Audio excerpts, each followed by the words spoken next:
Thengio muno ni ndirakunyita wega ndi guku mwena wa kaunti ya Mombatha guku gicwa-ini na kuria turagithii na mbere na gukigua uge wa aikaria guku iguru rigie icera ria mutongoria wa bururi-ini wa Amerika tukiroreka ni rigukorwo na kiguni. Reke tuigue uria marakiuga kana uge wao ni uriku. Njoo utakaribia hapa, utatueleza jina lako alafu tueleze ziara ya rais kule Marekani. Labda unafikiria kwamba itakuwa na faida yoyote kwa taifa letu la Kenya ama kwa Wakenya kwa jumla? Mimi kulingana mimi, utaanza kwa jina? Kwa majina naitwa Harrison Maluki. Kulingana mimi naona hiyo inaweza kuleta manufaa, sababu kuna wakati Trump alipoingia alikata USAID na ilikuwa inasaidia sana upande wa matibabu. Kwa hivyo saa hizi hizo pesa zimepatikana, zinaweza kusaidia upande wa matibabu, at least wananchi wakasaidika. Mimi naona kulingana vile aliweza kuitwa na Trump mwenyewe na akaenda kule, wakaenda wakazungumza, naona uhusiano utakuwa mzuri, sababu Biden alipotoka Trump ni kama alikuja akakata vitu vingine vya Biden, lakini sasa hizi tunaona ameita rais na probably kunaweza kuwa na manufaa kutokana na uhusiano mzuri. Ndio, asante sana Inoro TV. Kwa majina kamili naitwa Shaban Kiverenge aka Shaban for Life. Kwangu mimi ziara rais kwenda Amerika haikuwa ziara ya kwanza, ni ziara kama kawaida. Sisi kwa Kenya tunakuwa na mahusiano mazuri sana baina ya Kenya na Amerika. Usisahau kwamba Kenya tumeweza kutoa rais ambaye ni kijana kutoka Kenya. So kwa hilo mimi naona ni sawa, manake hiyo msaada ambaye Kenya imeweza kupata kupitia kwa ile mkataba rais wetu ameenda kusaini itatupatia manufaa sisi wa Kenya.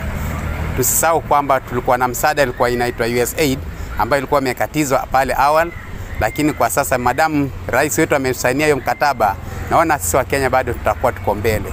Na tunapongeza rais wetu kwa ile juhudi ambayo amefanya. Asante sana Inoro TV. Kwa majina naitwa Ben Justice Owaga, mkazi wa Mombasa, mfanyikazi wa biashara wa magari. Mimi nikichangia ama nikitoa maoni yangu kuhusu ziara la rais alienda Amerika. Kivyangu mimi kama Owaga kama mwananchi wa Kenya, hiyo ziara bado naona ni kama ina manufaa kwangu na Wakenya wenzangu, watu kama mimi, sababu kuna mambo mengi ambapo sisi tunafaidi kutoka Amerika.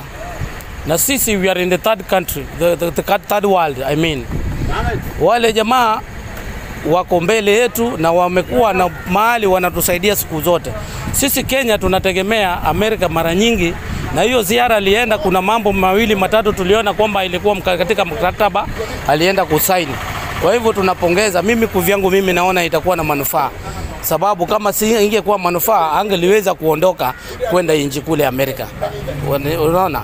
Na hiyo ni kawaida. So maoni ya kila mmoja itakuruhusiwa, lakini ukweli wa mambo ni kwamba rais hawezi kutoka Kenya kwenda kuuza mandazi kule ama kuonja chai. Ana mlengo na madhumuni na kwa faida ya wananchi wa Kenya. Kwa hivyo tunasema ni sawa. Mimi napongeza. Shukrani. Asante sana.